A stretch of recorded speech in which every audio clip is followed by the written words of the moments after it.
नागपूर जिल्ह्यातील मौदा तालुक्यात महसूल आणि पोलीस प्रशासनाने संयुक्त कारवाई करत बेकायदेशीर रेती वाहतुकीवर मोठा दणका दिला। अरोली पोलीस ठाण्याच्या हद्दीतील मारेगाव परिसरात विनापरवाना रेती वाहतूक करणारे 2 ट्रॅक्टर जप्त करण्यात आले असून या कारवाईमुळे रेती तस्करांमध्ये खळबळ उडाली आहे।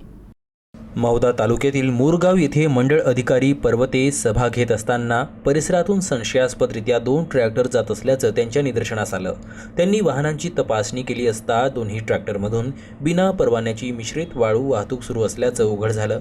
तपासणी दरम्यान चालकांकडे रेती वाहतुकीसाठी कोणताही वैध परवाना नसल्याचं समोर आलं। तसेच दोन्ही ट्रॅक्टर विना क्रमांकाचे असल्याचंही आढळून आलं।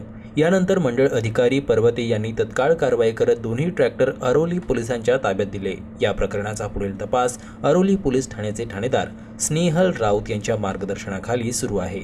महसूल आणि पोलीस प्रशासनाच्या या संयुक्त कारवाईमुळे बेकायदेशीर रेती वाहतूक करणाऱ्यांमध्ये खळबळ उडाली असून पुढील काळात अशा प्रकारच्या कारवाया आणखी तीव्र होण्याची शक्यता व्यक्त केली जात आहे।